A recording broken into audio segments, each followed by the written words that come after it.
வணக்கம்.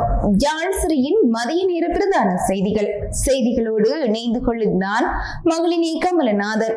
முதலில் தலைப்பு செய்திகள். திருகோணமலை சம்பூர் கடற்கரையில் மனித எலும்புக்கூடுகள் கண்டெடுப்பு, கண்ணிவெடி அகற்றும் பணி இடைநிறுத்தம், அகழ்வு பணிகள் ஆரம்பம். கொல்லப்பட்டி இரவு விடுதியில் துப்பாக்கிச் சூடு, பரபரப்பை ஏற்படுத்தும் தொடர் சம்பவங்கள். ஈஸ்டர் தாக்குதல், சைரான் நிலம் காட்டு யானைகள் வாழ்விடமாக மாறியது. தென் கொரியாவில் கடும் வெள்ளப்பெருக்கு, பல மக்கள் சிக்கிக்கொண்ட அபாயம். உணவுக்காக காத்திருந்தவர்கள் மீது கொடூர தாக்குதல், பஞ்சத்தில் பலியாகும் அப்பாவி மக்கள். தொடர்பான விரிவான செய்திகள். திருகோணமலை சம்பூர் கடற்கரை அண்மித்த பகுதியில் நிலக்கீழ் கன்னிவெடி அகற்றும் நடவடிக்கையின் போது நேற்றைய தினம் சில மனித எலும்புக்கூடுகள் கண்டுபிடிக்கப்பட்டுள்ளன. இதனை அடுத்து குறித்த பகுதியில் கன்னிவெடி அகற்றும் பணிகள் தற்காலிகமாக இடைநிறுத்தப்பட்டுள்ளது.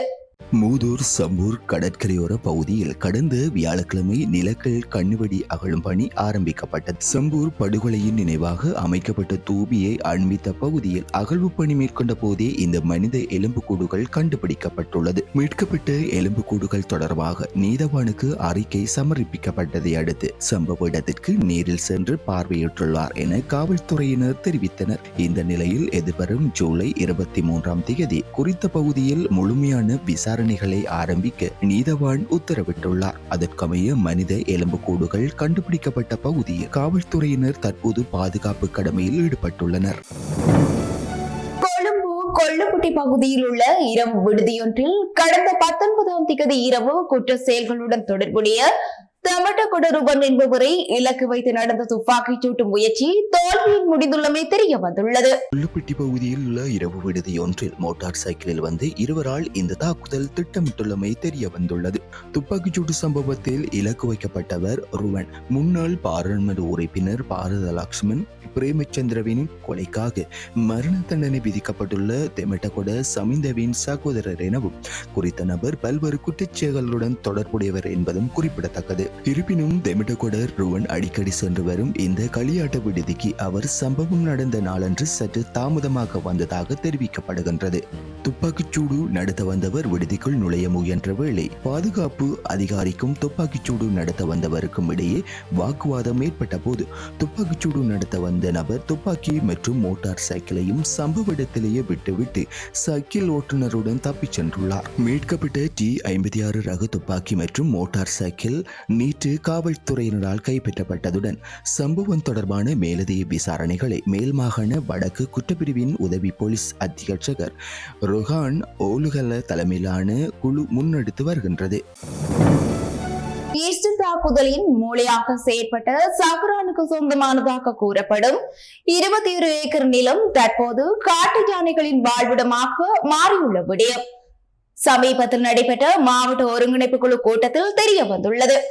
சைரானுக்கு சொந்தமானதாக கூறப்படும் மாத்தலே மகவெல்ல காவல் பிரிவின் கெட்டவெல்ல கத்முங்கல பகுதியில் அமைந்துள்ள 21 ஏக்கர் நிலம் காட்டு யானைகளின் வாழ்விடமாக மாறியமை மாத்தளை மாவட்ட ஒருங்கிணைப்பு குழு தலைவரும் புத்த சாசன மத மற்றும் கலாச்சார விவகார பிரதி அமைச்சருமான காமகெதர திசாநாயக்கா தலைமையில் சமீபத்தில் நடைபெற்ற மாத்தளை மாவட்ட ஒருங்கிணைப்பு குழு கூட்டத்தின் போது மேற்படி விவகாரம் தெரிய வந்துள்ளது. இது தொடர்பாக பேசிய மாத்தளை மாகாண செயலாளர் PP சேனாதிரா, மாத்தளை நகரத்திற்கு அருகிலுள்ள கிராமங்களுக்குள் நுழைந்த காட்டு யானைகள் இந்த நிலத்தை தங்கள் வாழ்விடமாக மாற்றுவதாக கூறினார். தற்போது அரசாங்கத்தின் கட்டுப்பாட்டில் உள்ள மற்றும் சாய்ரானுக்கு சொந்தமான இந்த நிலத்தின் எல்லைகளை வரையறுக்க ஒரு கணக்கெடுப்பை மேற்கொள்ள நில அளவை துறைக்கு அறிவிக்கப்பட்டுள்ளது. ஆனால் பணிகள் இன்னும் முடிக்கப்படவில்லை என்று மாகாண செயலாளர் குழுவிடம் தெரிவித்தார். இந்த நிலம் குறித்து ஈஸ்டர் தாக்குதலின் போது இந்த நிலம் இராணுவ பயிற்சி மையமாக பயன்படுத்தப்பட்டதாக காவல்துறையின் பதில் போலீஸ் பொறுப்பதிகாரி PP சிறிவர்த்தன கூறியுள்ளார். எவ்வாறாயினும் குறித்த தரிசு நிலங்களில் சாகுபடி செய்ய திட்டமிடுவதற்காக அரசாங்கத்தின் புதிய திட்டத்தின் கீழ் இந்த நிலத்தை பயன்படுத்த குழு முடிவு செய்தது. அடுத்து சர்வதேச செய்திகள்.